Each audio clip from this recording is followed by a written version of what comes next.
Welcome to this special edition of Island Stat Sports Talk. I'm joined by Stan Douglas, no stranger to the world of sports, especially with the Bermuda Olympic Association.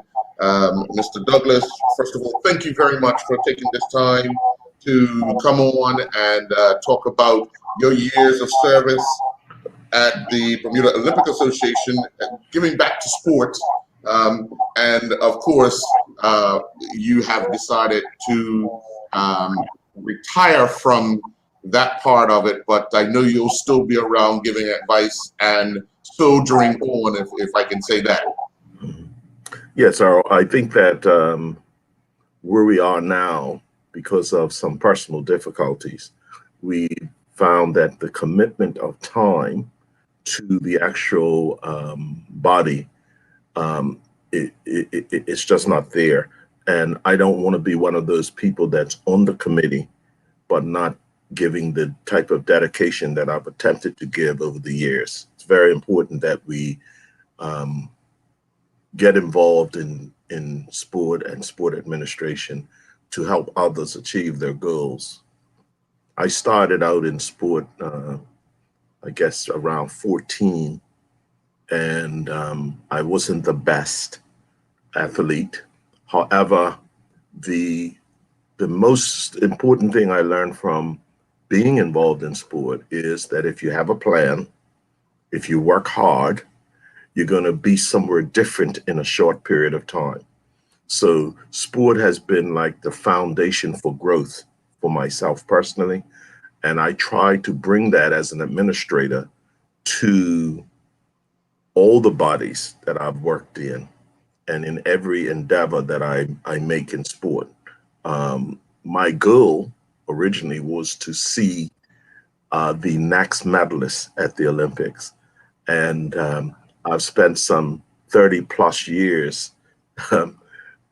bringing knowledge, gaining knowledge from others to bring to the Olympic Association so that we can perform better as an organization and help others recognize their goals. Yeah. When you were first brought in the fold, did you think it would be this long of a journey on the association? Thanks to Austin Woods, I was invited to join the committee.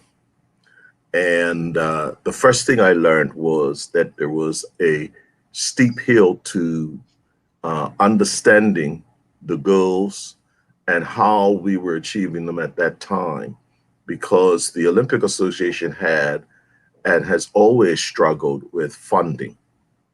And of course, our athletes, no matter how good they were, of course, always struggled with funding.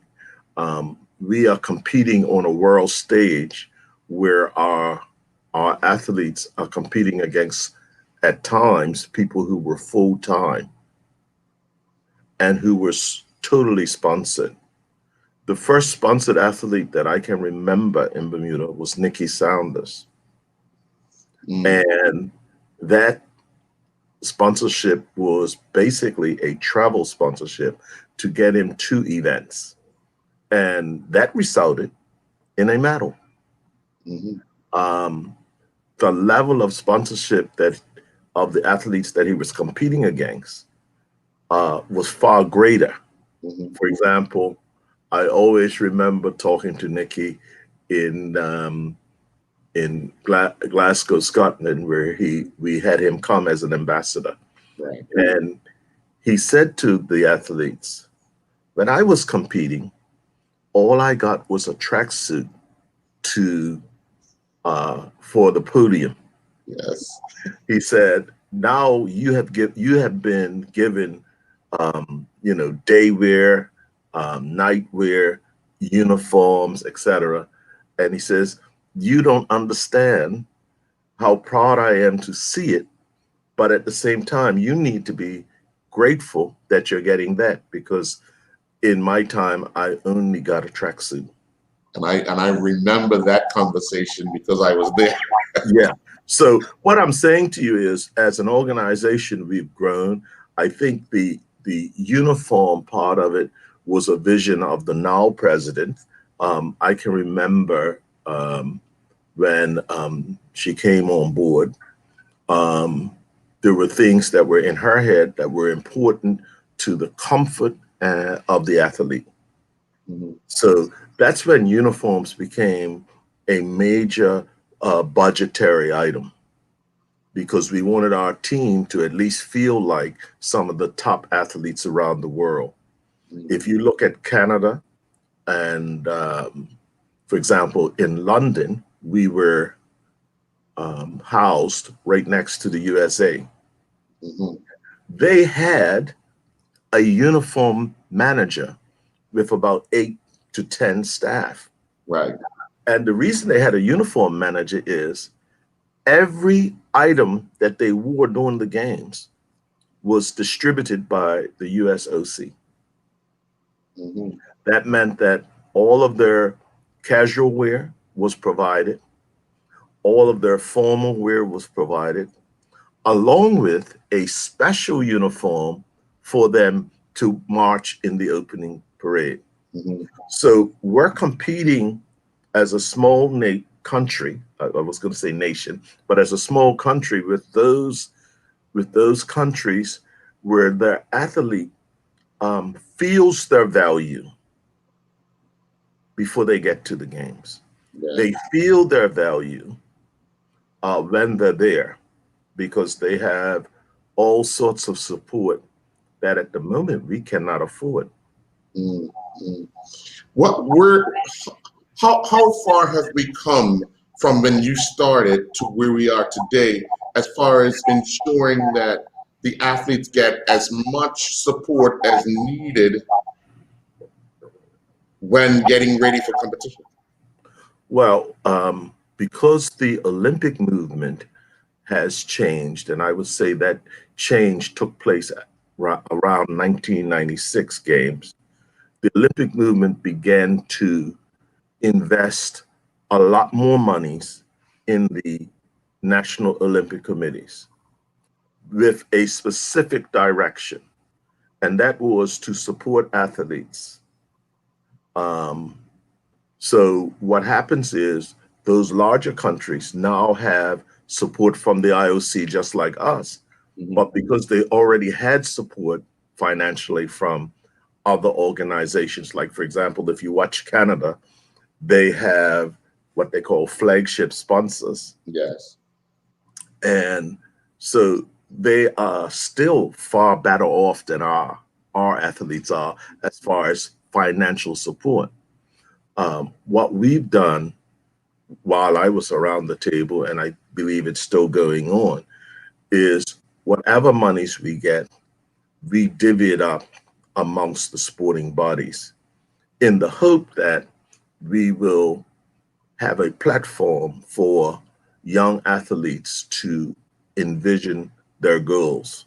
Um, Very difficult, because in Bermuda we have sports that are truly at a level Mhm. of international standard, and then we have sports that are developing, Yes.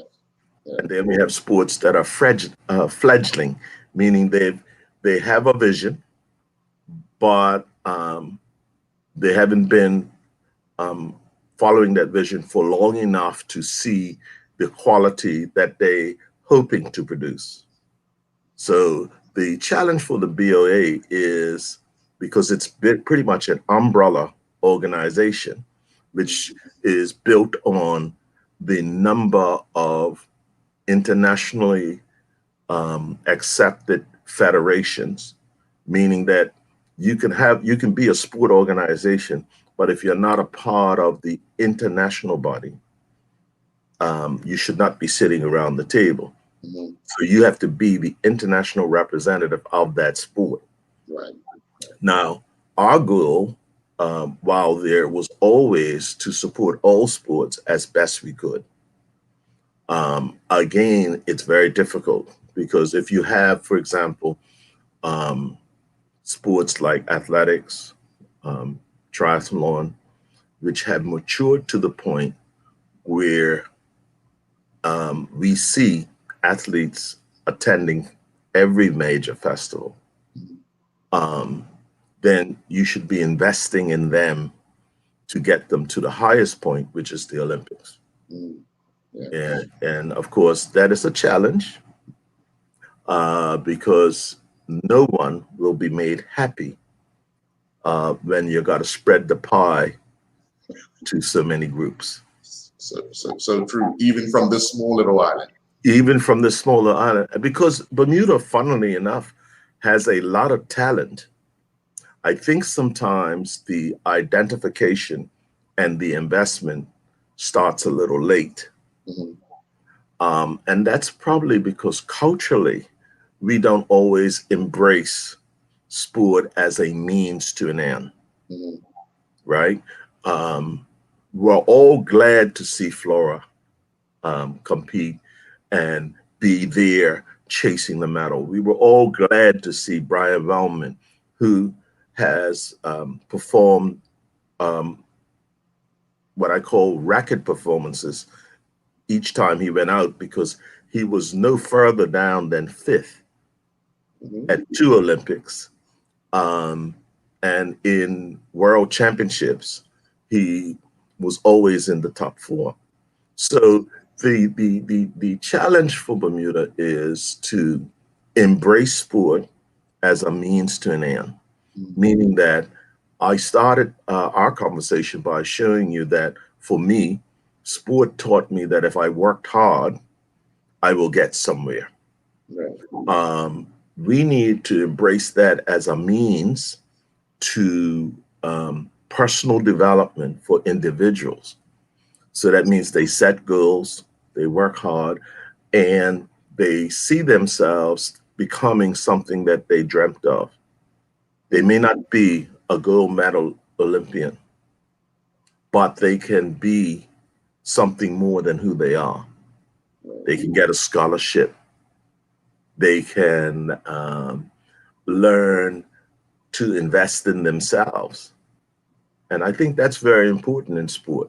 Most athletes who are successful invest a lot of time in themselves, in their diet, in their planning.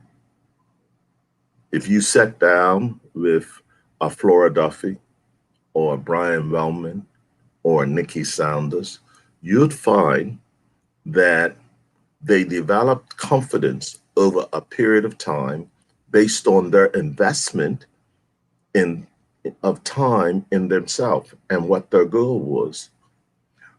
We need that. We need that in young people so that even if they don't make the Olympics, they do have something to offer. Mm-hmm. When you decided to get into the administration side, what were you hoping to achieve personally and then ultimately for Bermuda? My personal drive was that as a young athlete, I was fairly good. Um, in the beginning, I didn't have the required discipline, and I can admit that now that I'm a man. But at the same time, I saw others around me who were better, who pretty much all they needed was the investment Mm-hmm. or the opportunity to be off the island. For example, I always say to young athletes when I was involved in athletics, it is important for you to keep your grades up and use your athletic ability to get a scholarship. Why? Because if you have a goal to compete internationally, in Bermuda, we have maybe 5 good quality meets. But if you're on a scholarship in a US school, you get something like 12 indoor meets and 13 outdoor meets. And what's important there is that you are seeing people that you don't see all the time. Yeah. So the idea of lifting yourself in a competition becomes a norm. Because when you go to a CAC, a Commonwealth Games, or even the Olympics, I mean, well, the Pan Am Games for more so. You get there and you have to lift yourself and you have to be disciplined in order to follow your routines, because you can become easily overwhelmed by the awe of the stadium, by the awe of seeing so many people coming and paying to watch you. And I think that we have seen that in our history with the BOA, where we've had athletes qualify for an event. And when they get there, they're in awe. And they fail themselves because they know they can do better. Right. And we have to nurse them through. Right. Hoping that they will realize now that they were here because they won the right to be there. But this can only be the beginning and not the end. Mm-hmm. And if they get through that mentally, hopefully the next time they come to a major games, they'll be prepared for the awe. Yeah. And you, having been a sportscaster, you've seen people perform far less than what they perform to get there. Yes. And a lot of that, my friend, is the awe of it all. Mm-hmm. It's the mental side of it that they are challenged by. Right. Well, I do want to tell you, I have a few people who want to come and reminisce with you about your time at the BOA. I have the president of the Bermuda Olympic Association. Mm-hmm. I have the president of the Bermuda National Athletic Association, and I have the director of sports, Mr. Norbert Simons. These folks have come to reminisce with you, Stan, about your time, and I know you're shocked. Yeah, you brought all my bosses on. Now I have to watch what I say. But thank you guys for joining. I know Stan has been a major part of the Olympic movement for years, and I just wanted to kind of have you guys come on and just talk a little bit about what he's been able to help accomplish and what, you know, some lasting memories of what he's been able to do for Bermuda itself. So Judy, as the president of the Bermuda Olympic Association, your second VP, in his final post as the second VP, what would you say about Stan throughout the time you've known him involved at the BOA? Thanks, Earl. Hey, mate, what's happening? Boss, how are you? I'm good, thanks. That's my boss, Earl. Oh, I don't know. You're my colleague rather than I'm your boss. I just want to say that anyone who has worked and known Stanley through his entire sporting and management career can attest to his passion to the Olympic movement and the Commonwealth Games. I had the good fortune of working with Stanley way back in 1993 in Ponce as a manager for then the hockey team. And from his experience as a chef for those particular games, that's when I learned a lot what it takes to be a leader in any given role. He's left a legacy with our organization. He has excelled in so many different areas. He is a wealth of knowledge in sport in general. And then I had the good opportunity of working with him when, once again, Austin Woods asked me to come on board the Olympic movement as on the standards committee. And wow, what an interesting time that was. And I think Stanley and I have always bonded, had conversations in the office, out of the office. And I think the most telling time for me is when I became president of the Olympic Association and we lost our good friend, Mr. Gishard. Stanley was right there with me, helping me through thick and thin and advising me on so many different levels. He built a relationship with the IOC, the Pan Am Games, Commonwealth Games, and I know Joanna Sifter-Graves from the IOCs wishes she could be with you, and she sends her ultimate best, and I know that she'll reach out to you at some time. He leaves a legacy of knowledge, that the BOA will build upon. He will always be there for us. He'll be there for me in the background. We've had this conversation already. Stanley, I can't thank you enough for what you've done in helping us move the Olympic Association into the 21st century. Your advice to me particularly has gone well beyond any words that I can give to you. I wish you all the very best, my friend, and I know I'll be talking to you soon. Thank you very much, Prez. Donald, with Stan's background of track and field, looking at the help that he's been able to assist in many ways behind the scenes, looking at how you guys came around together and just grew up around the sport, what would you say about your good friend, Mr. Douglas? Wow. This story could go on and on and on, but I'll keep it short. Yeah. Stanley and I go way back. I think we started with Clive Long at the same time. Yep. We had our challenges probably the same time. I think Stan has supported me as an athlete.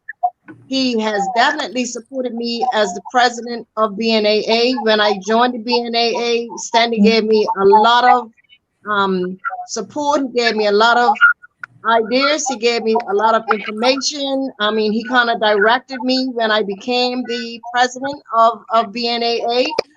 I think Stanley was the one between him and Philip Rashad. They were the two that encouraged me to join the BOA. Both of them, Mr. Gashad and Stanley. I mean, even when I wasn't on the BOA, they made sure that I had all of the information that I needed. You know, anything that was happening with the BOA that would affect the BNAA, Stanley or Gashard made sure that I was aware of it. Any grants, any information, any financial information, they made sure that I had it. Once I agreed and decided to join the BOA, again, Stanley guided me through. Stanley and I have conversations on the side quite often about, you know, what's happening with athletics, what should be. We have our laughs about the old days when we ran with Clive Long. And as I said, there's a lot of stories that Stanley and I have that will have you laughing and in stitches for days and days and days. But I am so grateful to you, Stanley. You have always supported me. You've always had my back. You know, we traveled to the Olympics together, and, you know, Stanley kept me on my toes, but he also helped me, especially when I needed to go see my Rafael Nadal playing tennis. Stanley made sure that I was able to do that. But we've had a great time together. I'm so sad to see you go, but I know, you know, when time comes up, and, you know, I'm thinking about something as well. You know, my time may be up pretty soon in you know, in one or two areas as well, but we have to make that decision. You know, when the time comes, time comes. But Stanley, I wish you all the best. I'm sure we'll still have those sidewalk conversations. I have no doubt about that. But you take care of yourself, Stan. Please take care of yourself. You come first. It's important to note, Earl, that Donna and I, at the first Carifta, were the two that were left home. Yep, we were. So you've been together a long time. A long time.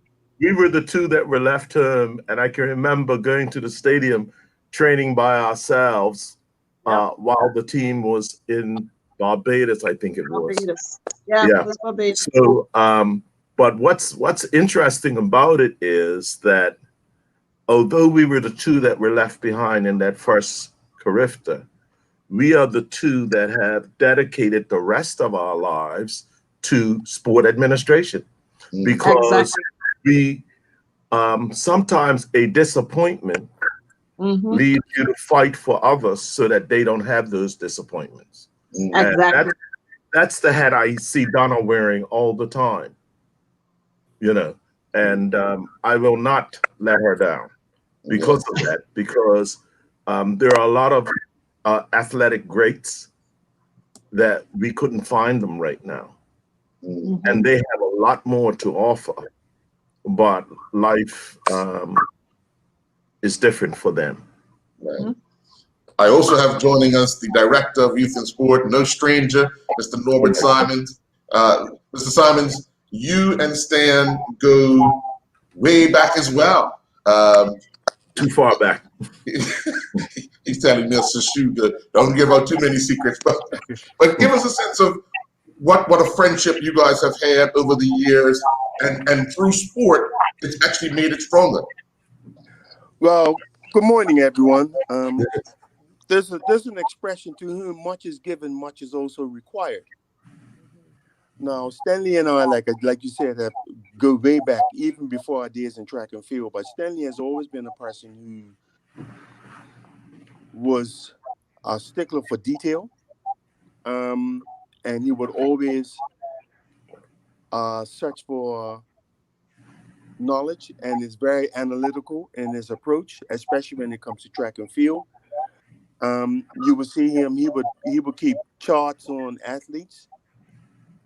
I remember, and I'm going to give you a story from the days when, not when we were running, but when we coached together in 1980,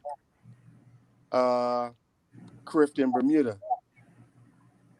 Stanley was coaching Nikki Saunders at the time, and I recall him having Nikki, and he always did things that from the mental aspect. Had Nikki jumping 6'4", 6'5" over 4 or 5 strides, right? And I recall even Long said, "Nah, man, he's going to choke, man." But Nikki went on and jumped 6'8" and 3/4, I believe, at the Clifton Games of Bermuda. And I think Stanley and that really opened us up to see what Nikki could really do. And Stanley really worked on the mental aspect of him. And I don't think that Stan has got the credit that he deserves for the initial development of Nikki Saunders as a jumper. So I thought I'd bring that out today. But Stanley, from my perspective, like you said, I've known Stanley since Hector was a pup.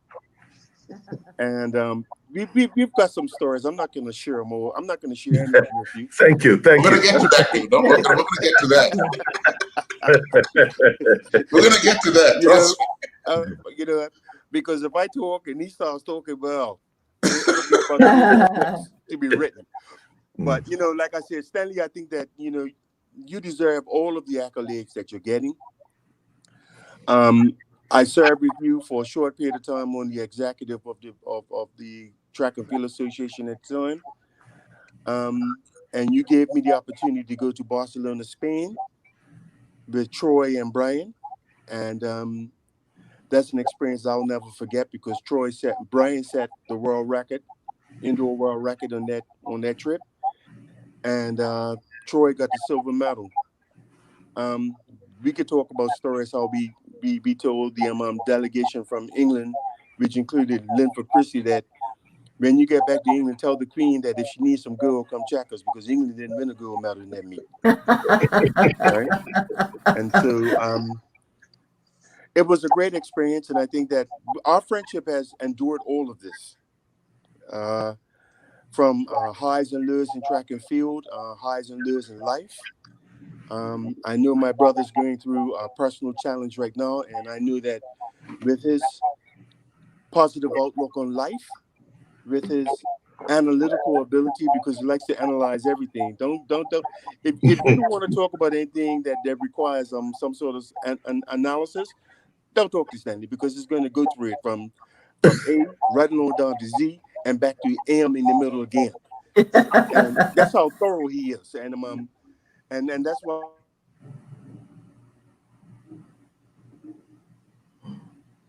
I admire and appreciate him. Right? So that's the people on this screen right now are the people that I can come to and ask for guidance and advice. And I have, and I will continue to. And for Stanley, we're here for you, bro. That's what and I don't want to talk a whole lot about all of the things we've done, but most of the things that you've done have been really positive, and you've always had your sport, track and field, at the center of everything you've done. Yeah.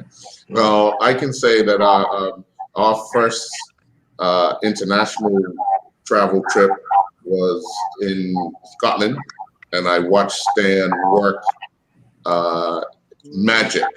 The games were spread out all over the place, and he was always first up and last down, making sure the managers had everything they needed for their athletes.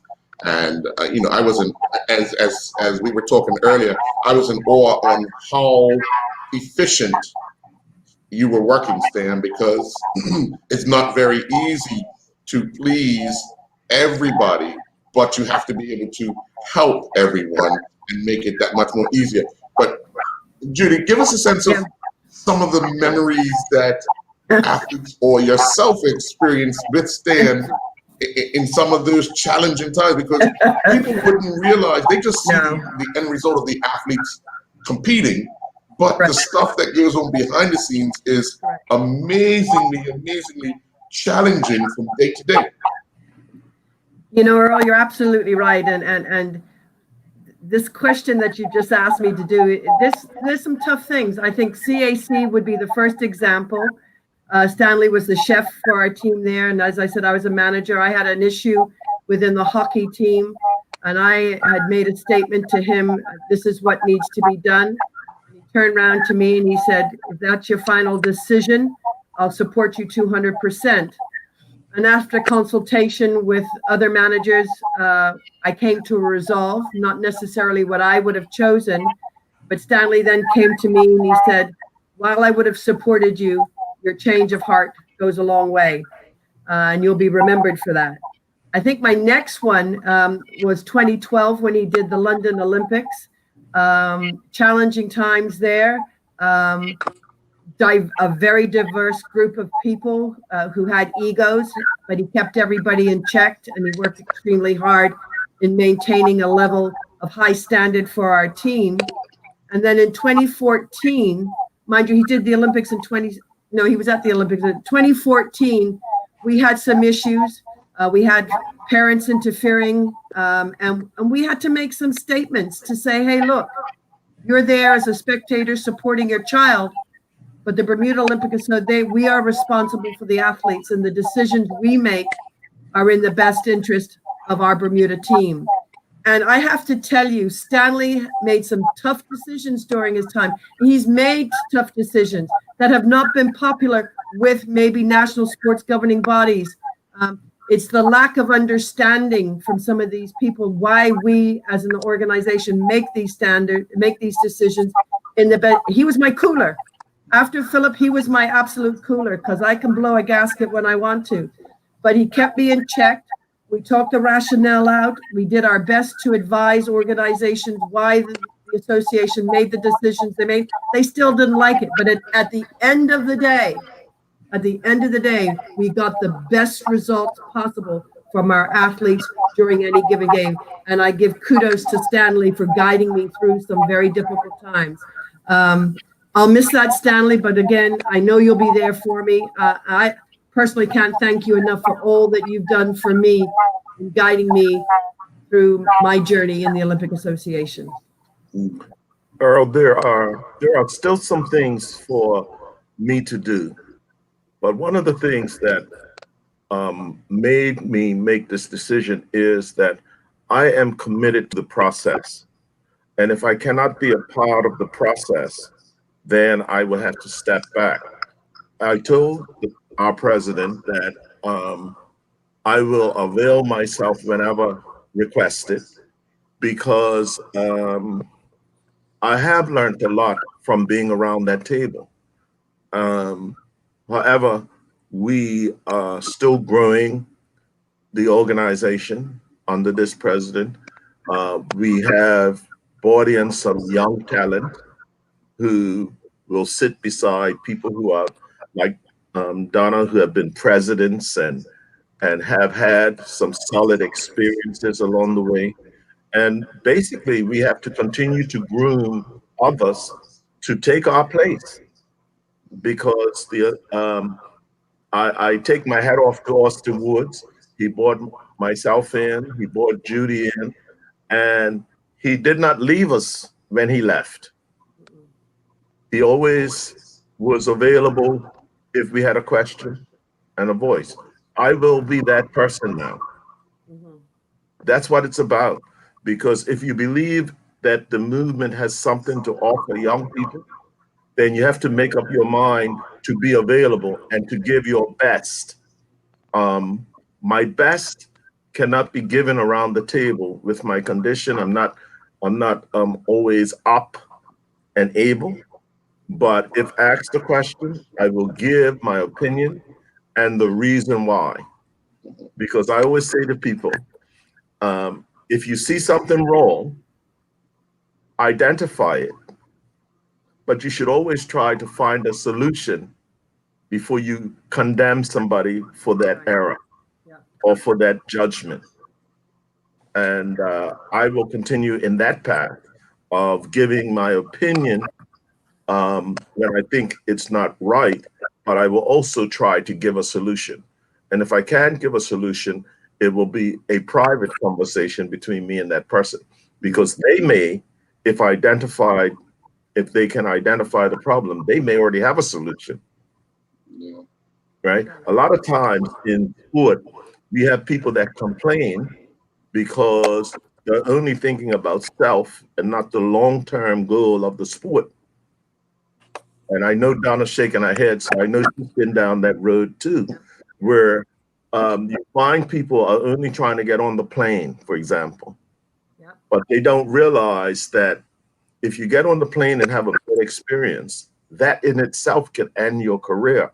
And if we're supporting you, we see your potential beyond this current event. And that's one of the things that the president knows, that it's been my peeve, is that everybody wants to go, and sometimes they want to go when they're not ready. Mm. Not because they're not good, but they're not ready at this time. And we have to begin to formulate um, ways of identifying, as I said earlier, and then ways of encouraging them over a period of time. When we were running in track and field, Clive Long said to us that it takes you 7 years to get near your peak. And he said, and you probably have 7 years after that. And after that, it's over. Mm. I don't think that all the coaches today talk to athletes in a realistic terms about their ability and the time and commitment it's going to take to get there. I can remember when Donna got her medal, I think it was at the CAC. She had gone through about 2 years of really hard times. But what it did was it made her determined. So that's what we have to instill in our athletes, because there's money now, but that money can only come to you if you have a plan. Mhm. And if that plan goes in the direction of national representation, because there are some people who want money to fulfill their personal goals, but they're not understanding that that money is for national representation. So we have to begin to talk to young athletes and coaches and administrators about the pathway and how to achieve success. Yeah. Donna, you were chef in 2016 or 2014 in Veracruz, Mexico, and that without a village, without all, you had so many challenges. What sort of advice did you receive from Stan to keep you spirited? Because at times, I mean, because you and I saw each other every day, kind of thing, and it was a big challenge. Well, I'll tell you, between, and I have to keep on bringing him into this, between Rashad and Stan, I think they prepared me to be a chef. They advise me, they tell me about the early morning meetings, they tell me about the difficult decisions that I'm going to have to make. They tell me when I get into those meetings in the morning to make sure that I stand up for my athletes. Stan and like I said, I have to put Stan and Gashad in the same bucket because those two cared for me. They guided me through everything. And I mean, as you know, Earl, Mexico was not an easy trip. But I had the backing of Judy, I had the backing of Stan, and I had the backing of Bashar to make the decisions that needed to be made. And you know, some of the teams weren't easy. They kind of didn't even want to have a chef. In reality, they just wanted to do their own thing. But you know, we had to kind of set them straight. But you know, I will always be grateful for Stan and for Gashad. And I know those two were ones that pushed me forward and said, you know, I think Donna's ready, you know, to become a chef. And they made sure that I was ready. Like Stanley said, don't go and do a job if you're not prepared. Those two made sure that I was prepared. So when I got to, you know, to become a chef, I knew what was needed. I knew that it wasn't a game. I knew that it may not even be fun. But they made sure that I was ready. And they also made sure that I was tough to make the tough decisions, and always knew that I had their support and Judith's support as well. So they made it a lot easier, a hard job much easier, because they prepared me for it. And they didn't sugarcoat it and say, you know, Donna, this is gonna be fun. You know, you're traveling to this place. They let me know this is tough. Be ready. This is tough. So Stan and Gashad prepared me. Everything that I've done, I think even becoming president of BNAA, Stanley and Gashad prepared me for that. And even when I moved into BOA, as I said, Stanley and Gashad prepared me. And they have never sugarcoated anything. Stan comes to me and he's tough. He tells me straight up, this is what it is. I think you're ready for it.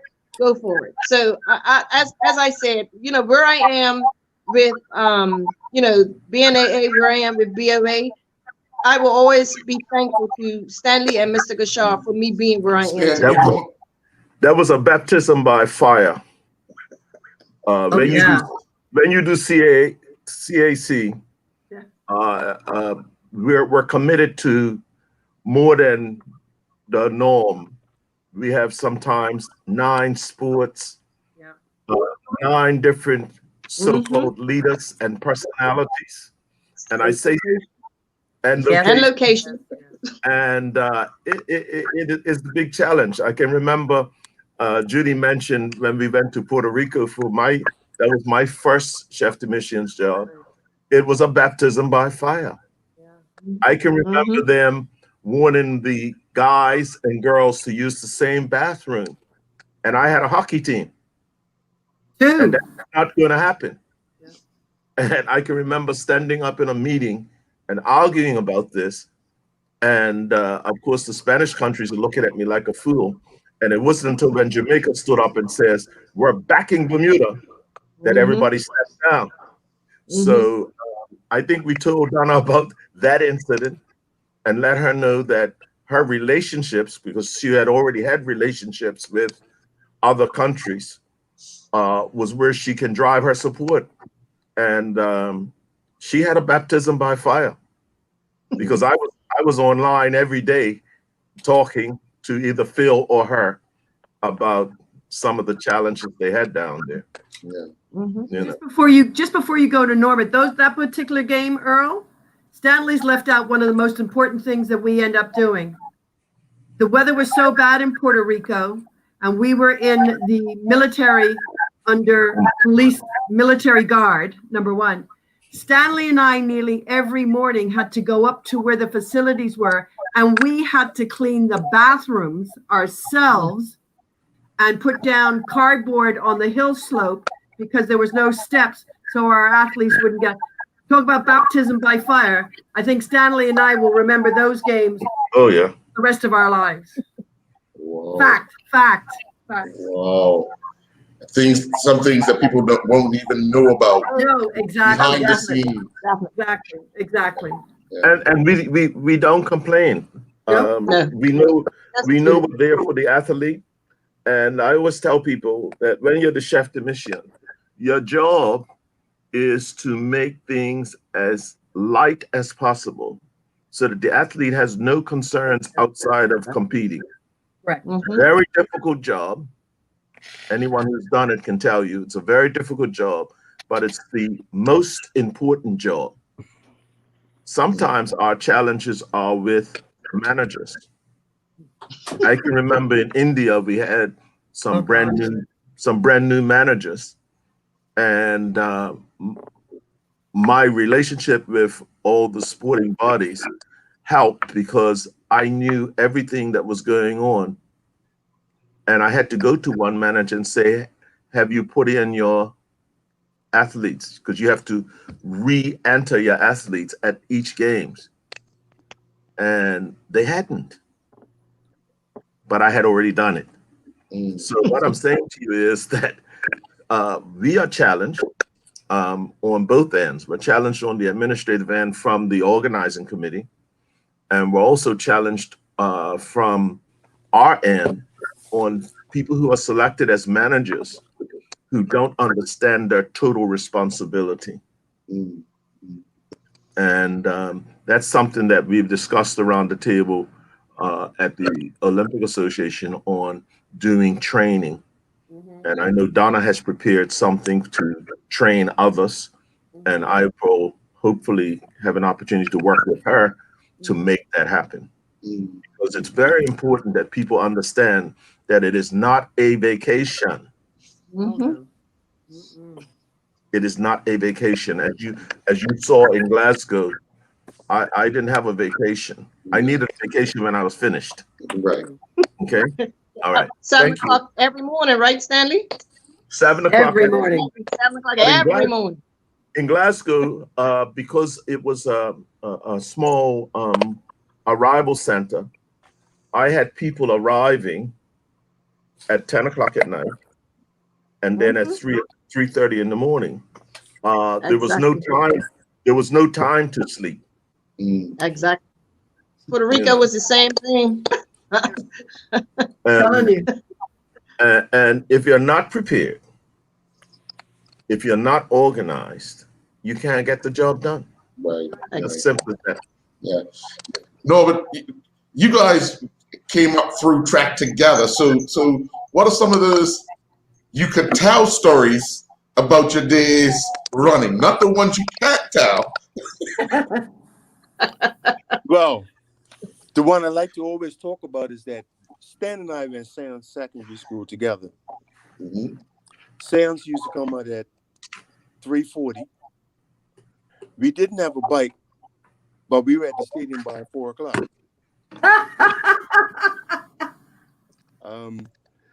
And one of the things we used to do was that we used to warm up before the girls came,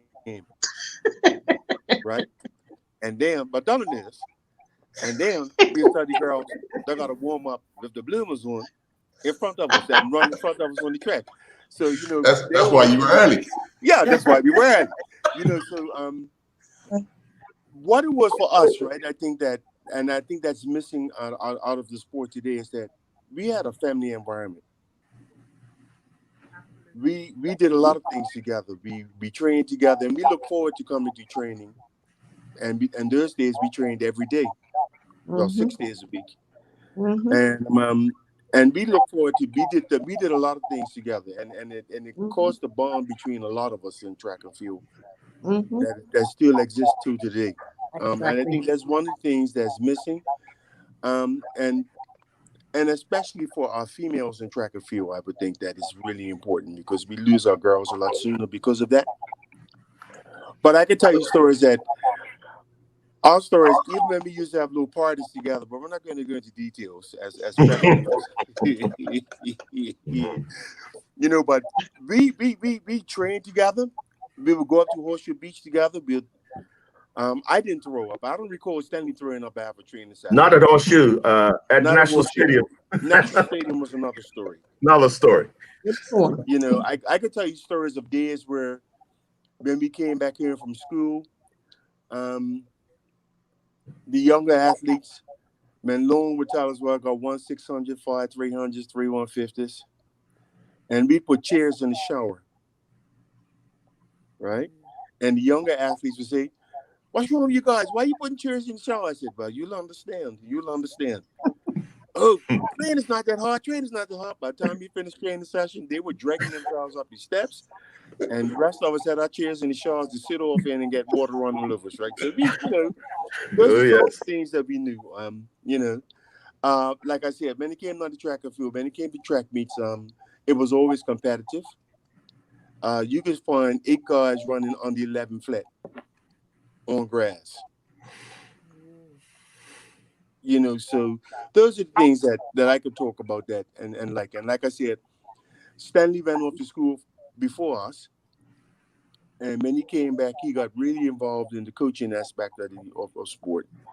And I think that, and his side of the administrative side, it really took off, right? Because not all of us were able to go on track scholarships and the like, but as Stanley stated earlier, some of us who did not get track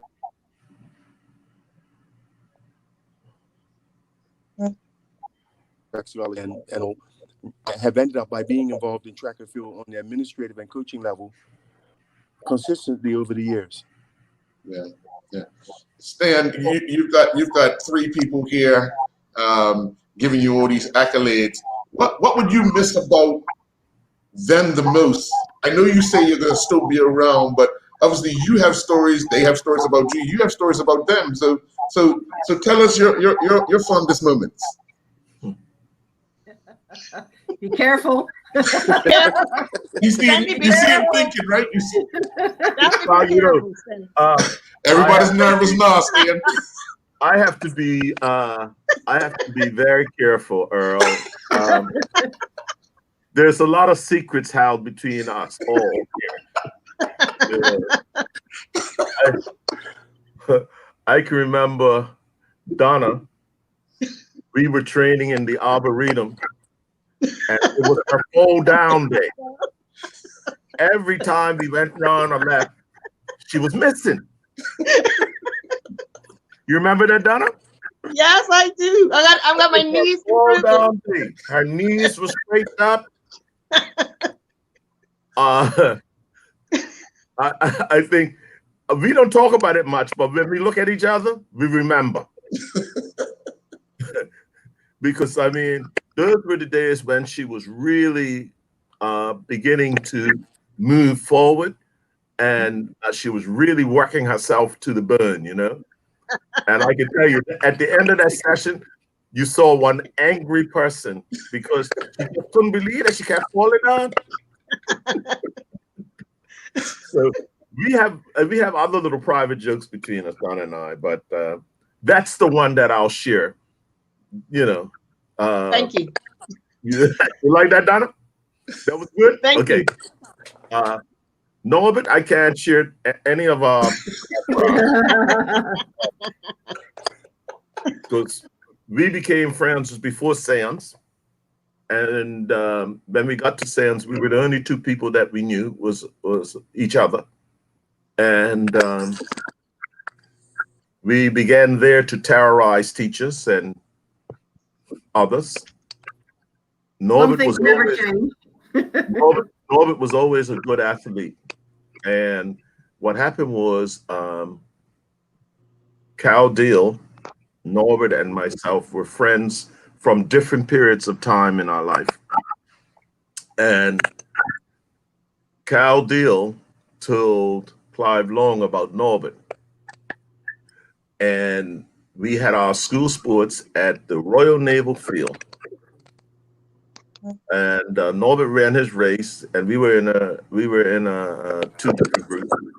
And when I ran my race, I was moving into first place, and a guy peeked his head out, and I can remember my hand hitting him, and he went tumbling. Next thing I knew, Clive Long was leaning on the fence, and he said, "Tell that boy to come down to Robert Crawford." So that was the beginning of athletics for me. So I always remember Norbert as being the guy who was fast but didn't want no attention. Yep. Didn't want no attention. Yep. If you look at all of his Carifta pictures, you'll see he was ducking down behind somebody. He was glad to be there, but he didn't want any attention. Complex about being tall. Now he don't care. But that's Norbert. My prayers now, when she came to the BOA, she was all about the athlete. Still is. As I said to you earlier, the only reason we began to have uniforms that matched and tracksuits and day wear was because of this president. Her whole concept was that if they felt like a team, they'll support each other and act like a team. However, the bitter taste in her mouth is that there are some people out here that just don't appreciate the efforts of the BOA. Mm. And I've had to calm her down because she does not take the concept of representing Bermuda lightly. It's a passion for the president. And some people are lucky because if she would have went off on them, they would have seen another side of her. And I know because I'm there trying to be a fence. Mm. We left Glasgow with people throwing their kit in the bin. They wouldn't even trade it. And I saw fire in her eyes. You know, a lot of our athletes think that it's their right. They don't see the privilege. And they don't see these folks who are working hard behind the scenes to make sure they have the opportunity. They just don't see it. One of the best things that has happened in sport is the Athletes Commission, where people learn about administration before they come on these bodies. One of our goals, and I say our goals because I've talked to the president about it, is that each sport should have an Athletes Commission representative. And that would teach the athletes more about what we do on their behalf, hoping for their success, because a lot of them have an impression. It's like you're looking through a fence and you think everything is better over there, and you have to come and climb that fence and try to make it better. But when you get over there, you find out you can't do anything because you don't see it for really what it is. Exactly. When I joined the BOA, I think it was about a year or so, and I can remember Austin Woods asking me a question, and it made me think, what am I really here for? Am I here just for athletics? Because you have to take off your hat sometimes and say, I'm here for all sports. And what that question did for me was it made me go and read about cycling. It made me go and read about hockey. Because I wanted to know if I'm making a decision about a sport, that I have enough knowledge to make a good decision. So when Judy and I were on the standards committee together, we were the argumentative people. Right, Judy? Absolutely. Because we always wanted to know why a decision was made and what was your reasoning. Mm-hmm. We walked out of the meeting and a decision was made, we could argue either way. Mm-hmm.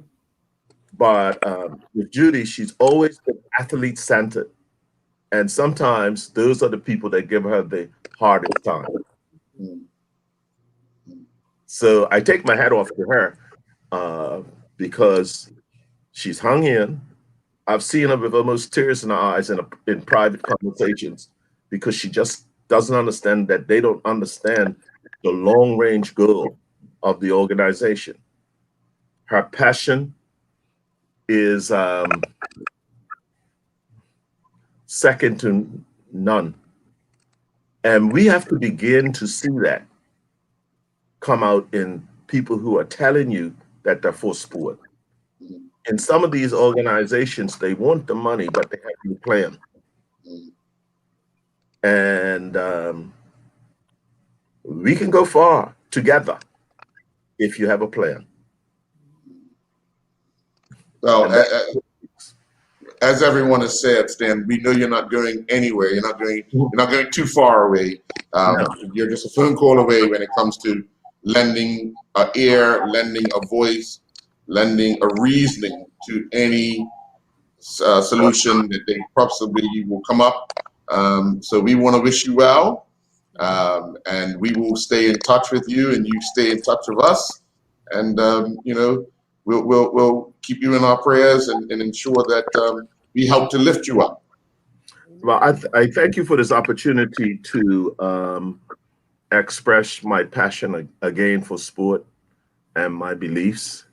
And this team that you've brought together are people that sometimes had to calm me down, and sometimes I've had to calm them down. And that's because the people that you see here are people of passion also, right? And that passion, a lot of that is what sport is really all about. When we were with Brian Wellman, this is the last word, when we were with Brian Wellman at a meet in Tokyo, Japan, Brian sat down and said to me, this is the way it's going to go. This guy can only jump. His first jump is his best jump. So I know that's what I've got to beat. This guy, his fourth jump is his best jump. I've got to beat him.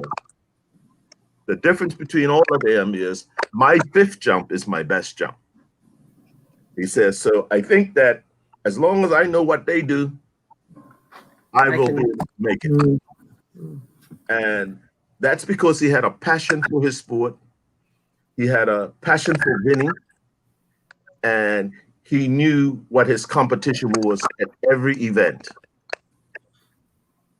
I ask all athletes to learn yourself, learn your competitors, and understand how to win. And then it would make our job a lot easier because we can invest in you.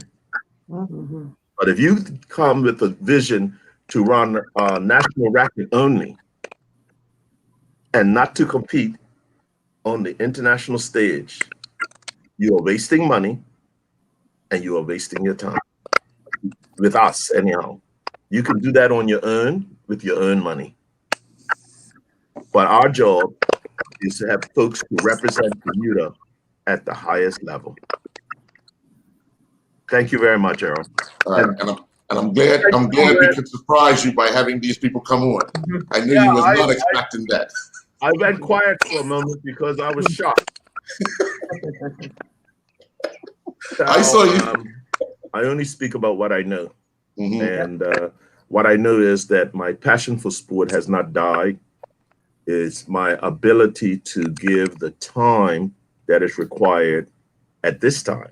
Because if I can deal with my condition in the next year or two, I will continue to give to sport. Maybe not at that level, but I will continue to give to it because sport made me who I am. Being left behind made me work harder and made me a visionary for my personal life. Yes. And that's what I like to give to other people. Not just the Olympic dream, but a vision for their personal life. Right. Thank you very much. Okay. Well, thank you all. Enjoy the rest of your day. Thank you. All the best. Stay well, Stan. See you later, Mrs. Dana.